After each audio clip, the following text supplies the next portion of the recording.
नमस्कार विद्यार्थी मित्रांनो, मी डॉक्टर किशोर बागडे आणि आपण बघत आहात YouTube channel medical admission guidance. या चॅनलद्वारे मेडिकल ॲडमिशन संदर्भात लागणारी सर्व माहिती विद्यार्थी व पालक यांच्या गरजा लक्षात घेऊन वेळोवेळी प्रसारित केली जाते। तर या चॅनलला सबस्क्राइब करा, बेल आयकॉनवर क्लिक करा आणि आपल्या मित्रांना शेअर करा।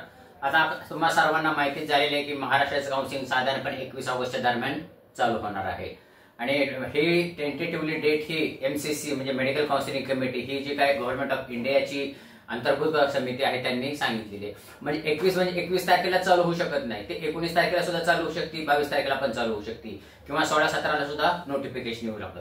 ह्याच्यामध्ये रजिस्ट्रेशन पहिल्यांदा होईल आणि राऊंड हा नंतर 21 तारखेच्या नंतर लागेल आणि पहिली लिस्ट ही 23 ऑगस्ट नंतरच लागणार आहे। तर आता तुमचे रजिस्ट्रेशन तुम्हाला प्रथम म्हणजे महाराष्ट्र काउन्सिलिंग कमिटीकडे तुम्हाला जर पहिल्यांदा काय करायचं असेल तर रजिस्ट्रेशन करायचे।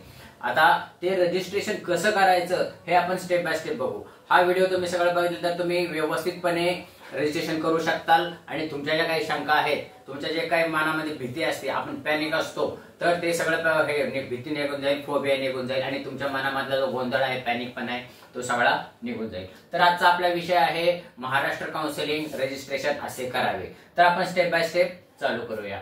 पहिल्यांदा तुम्हाला काय लागतं, महाराष्ट्र काउन्सिलिंग मध्ये 3 स्टेप्स आहेत। पहिल्यांदा रजिस्ट्रेशन करावं लागतं, नंतर ऍप्लिकेशन करावं लागतं, नंतर डॉक्युमेंट अपलोड पेमेंट करून डॉक्युमेंट अपलोड करा, म्हणजे 4 स्टेप्स असतात।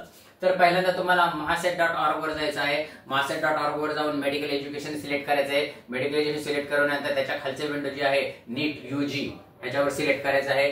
ते सिलेक्ट केल्यानंतर तुम्हाला जेव्हा रजिस्ट्रेशन चालू होईल तेव्हा ऍक्टिव्ह विंडो दिसेल, त्या ऍक्टिव्ह विंडोवर क्लिक केल्यानंतर पहिल्यांदा रजिस्ट्रेशन येतं। परत एकदा ऐका, पहिल्यांदा काय करायचंय, तुम्हाला महासेट.org वर जायचंय, त्याच्यामध्ये मेडिकल एज्युकेशन सिलेक्ट करायचंय। मेडिकल एज्युकेशन सिलेक्ट मध्ये तुम्हाला नीट यूजी मध्ये जायचंय आणि जेव्हा ते रजिस्ट्रेशन चालू होईल तेव्हा रजिस्ट्रेशनच्या विंडोवर क्लिक करायचंय, तेव्हा पहिल्यांदा येणार रजिस्ट्रेशन।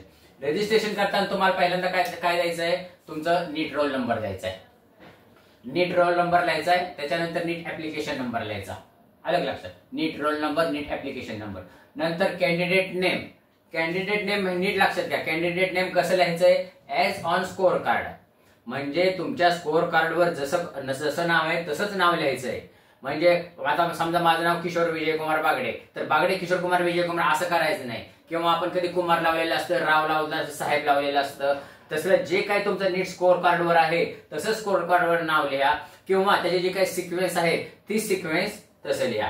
त्याच्यावर नंतर नीट मार्क्स 3 ह्याच्यामध्ये लिहायचे। नीट मार्क्स म्हणजे टोटल मार्क्स नाही, पहिल्यांदा तुम्हाला फिजिक्स, केमिस्ट्री, बायोलॉजीचे पर्सेंटाइल पण लिहायचंय, नीट घ्या।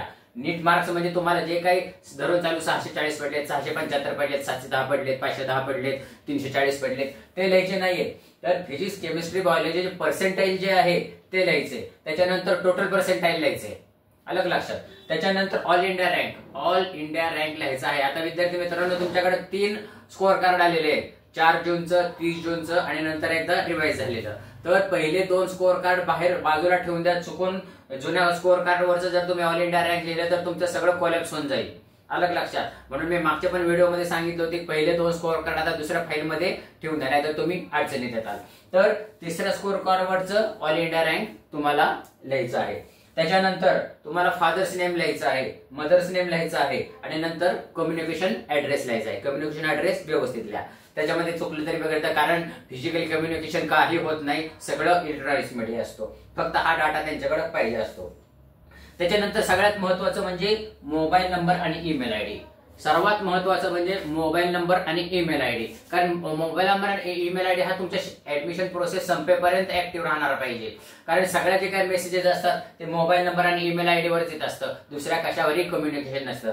आणि हा ईमेल आयडी नेहमी चांगला ब्लॉक झालेला वगैरे नाही द्यायला। तर तुम्हाला जर काही अडचण आली तर महाराष्ट्र सीईटी सेलला जर तुम्हाला काही पत्रव्यवहार करायचा असेल तर तुमच्या रजिस्टर ईमेल आयडी वरूनच करावा लागतो, दुसऱ्या ईमेल आयडी वरून केलेला चालत नाही। तर ईमेल आयडी महत्वाचा आहे आणि जे काही तुम्हाला नोटिफिकेशन येणार आहेत ते मोबाईलवरच येणार आहे, अलग लक्षात, हे झालं। त्याच्यानंतर तुम्हाला आधार कार्ड लिहायचं, आधार कार्ड नंबर लिहायचा आहे आणि त्याच्यानंतर डेट ऑफ बर्थ लिहायची। आधार कार्ड नंबर व्यवस्थित लिहा, चुकू नका, कारण तुम्ही कॉम्प्युटर कॅफेमध्ये भरत असता, गर्दी खूप असते, चुकून 1 डिजिट चेंज झालं तर प्रॉब्लेम मध्ये जाताल तुम्ही। डेट ऑफ बर्थ व्यवस्थित लिहा, डेट ऑफ बर्थ जी काही तुमची स्कोअर कार्डवर आहे तीच लिहा, सगळ्यांनी चेक करून घ्या, कारण कोणाकोणाच्या बर्थ डेट चुकलेले असतात। ह्याच्यानंतर तुम्हाला पासवर्ड जनरेट करायचा आहे, तुमचा पासवर्ड जनरेट करायचा आहे, री एंटर पासवर्ड केल्यानंतर तुमचा एक स्टेप पूर्ण झाली. अलग लक्षात, म्हणजे रजिस्ट्रेशन स्टेप कम्प्लीट. त्याच्यानंतर आउट होतो आपण, स्क्रीन मधून आउट होतो. परत ऍप्लिकेशन विंडो मध्ये जायचं. मुद्दा लक्षात आलाय का? रजिस्ट्रेशन कम्प्लीट झालं, नंतर ऍप्लिकेशन विंडो झाली. त्याच्यामध्ये लॉग इन करायचं पासवर्ड आणि तुम्ही युजर आयडी आणि पासवर्ड टाकून. युजर आयडी साधारणपणे तुमचा ऍप्लिकेशन नंबरच असतो आणि पासवर्ड तुमचा किंवा मोबाईल नंबर असतो. आणि मग तुम्ही जनरेट केलेला पासवर्ड टाकून लॉग इन करायची. म्हणजे हा जो डाटा आहे तो ऑटोमॅटिक तिथे येतो. आपण जो भरलेला डाटा आहे तो ऑटोमॅटिक तिथे येतो. त्याच्यानंतर तुम्हाला ऍप्लिकेशन मध्ये काय काय भरायचं आहे, तुमचे क्रेडेन्शियल भरायचे, एसएससी एचएससी काय. आता एसएससी मध्ये काय भरायचंय, तुम्हाला पासिंग इयर भरायचंय, स्टेट भरायचंय, कुठल्या ह्याच्यातून राज्यातून तुमचं 10वी झालंय, आणि लँग्वेज मराठी उर्दू फारसी तुमचे काही झालेली असेल ती. नंतर 12वीचा क्रेडेन्शियल भरायचे, 12वीचा डाटा भरायचा आहे. त्याच्यामध्ये पण स्टेट, डिस्ट्रिक्ट, कुठल्या डिस्ट्रिक्ट मधून तुम्ही 12वी झालाय, इयर ऑफ पासिंग लिहायचे तुम्हाला, रोल नंबर, 12वीचा रोल नंबर आणि मार्क्स लिहायचे. मार्क्स तुम्हाला फिजिक्स केमिस्ट्री बायोलॉजी लिहावे लागतात आणि टोटल लिहावे लागतात. अलग लागतात. त्याच्यानंतर रिझर्वेशन तुम्ही काय कुठल्या तुमचं जे काय रिझर्वेशन मेन आहे, ओपन, ओबीसी, बीजे, NT1, NT2, NT3, EWS, SCBC, परत हे व्यवस्थित लिहा. कारण हे व्यवस्थित लिहिणं खूप महत्त्वाचं. ह्याच्यामध्ये NRI पण असतं. चुकून इकडचं तिकडे क्लिक करू नका, नाहीतर तुमचा खूप प्रॉब्लेम मध्ये जाईल, तुमचा एक राऊंड वाया जाऊ शकतो. अलग लक्षात. हे झाल्यानंतर तुमचं दुसरी स्टेप कंप्लीट झाली, तुझं कन्फर्म करायचं. कन्फर्म करण्याच्या अगोदर सगळं चेक करा, कारण ह्याच्यामध्ये जर डाटामध्ये जर काही प्रॉब्लेम आला तर तो दुरुस्त करायला खूप त्रास होतो. त्याची पण काहीतरी सोय असते, ते मी पुढच्या व्हिडिओमध्ये सांगेन. पण ऑनलाईन काय होत नाही, ते ऑफलाईन करावं लागतो, तो मुंबईत जाऊन करावा लागतो. तो कसा करायचा असतो ते मी पुढच्या व्हिडिओमध्ये सांगेन. तर हा विषय झाला. तर आपले 2 स्टेप्स कंप्लीट झाले. रजिस्ट्रेशन स्टेप कंप्लीट झालं, ऍप्लिकेशन स्टेप कंप्लीट झाली. त्याच्यानंतर कन्फर्म झाल्यानंतर तुम्हाला पेमेंट करायचे. महाराष्ट्र काउन्सिलिंग कमिटीला तुम्हाला पेमेंट करायचे. 1000 रुपये ओपन साठी आहे, ओपन ओबीसी ईडब्ल्यूएस साठी, एससीबीसी साठी, आणि 500 रुपये कॅटेगरीसाठी. त्याच्यामध्ये बीजे, NT1, NT2, NT3, SC ST आलेले, त्याच्यामध्ये 500 रुपये झाले. पेमेंट झाल्यानंतर तुम्हाला पेमेंट सक्सेसफुलची विंडो येते, त्याची प्रिंटआउट काढून घ्यायची. पेमेंट सक्सेसफुलची प्रिंटआउट काढणं खूप गरजेचं आहे. त्याचप्रमाणे ऍप्लिकेशनची पण प्रिंटआउट काढणं खूप गरजेचं आहे. टप्प्याटप्प्याच्या सगळ्या प्रिंटआउट तुमच्याकडे जपून ठेवायला पाहिजे, तर कधी आपल्याला उपयोग होतो.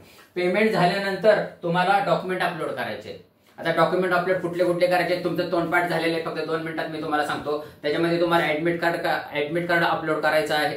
डॉक्युमेंट अपलोड करायचे. त्याच्यामध्ये admit card, NEET score card, nationality certificate, domicile certificate, HSC marksheet, SSC passing certificate, medical certificate, Aadhaar card, caste certificate, caste validity certificate, non criminal certificate, त्याच्यानंतर लिव्हिंग सर्टिफिकेट, 12चे लिव्हिंग सर्टिफिकेट. हे नीट upload करा. कारण कधी काय होतं, एक सोडून दुसरंच करतं. ह्याच्यामध्ये परत 2 विंडो असतात बघा, नॅशनॅलिटीचा एक विंडो असते आणि डोमिसाइलची एक विंडो असते. तर नॅशनॅलिटी आपल्या महाराष्ट्रामध्ये नॅशनॅलिटी एज डोमिसाइल एकच सर्टिफिकेट आहे, तर दोन्ही ठिकाणी एकच अपलोड केलं तरी चालतं. परत आता कधी काय होतं, आपल्याकडे 12वीचं सर्टिफिकेट हरवलेलं असतं, 10वीचं सर्टिफिकेट हरवलेलं असतं. ते जर हरवलेलं असेल, ते जर तुमच्याकडे नसेल, तर डेट ऑफ बर्थ साठी तुम्ही तुमचा नगरपालिकेचा दाखला, कॉर्पोरेशनचा दाखला सुद्धा जोडू शकता. तर डॉक्युमेंट अपलोड करताना व्यवस्थित डॉक्युमेंट अपलोड करा, कारण हे खूप महत्वाचं आहे. त्याच्याबद्दल मी वेगळा व्हिडिओ केलेला आहे. ही माहिती तुमच्यासाठी खूप महत्वाची आहे. हे 1-2 वेळेला बघा, म्हणजे तुमचं रजिस्ट्रेशन बद्दलचा फोबिया सगळा कंप्लीट होईल. एवढंच बोलण्यासाठी मी आज तुमच्याकडे आलो होतो. मला वाटतं की हे तुम्हाला आवडली असेल तर आपले चॅनल सबस्क्राईब करा, बेल आयकॉनवर क्लिक करा, आपल्या मित्रांना शेअर करा. एवढं बोलण्याचा विषय थांबवतो. जय हिंद, जय महाराष्ट्र.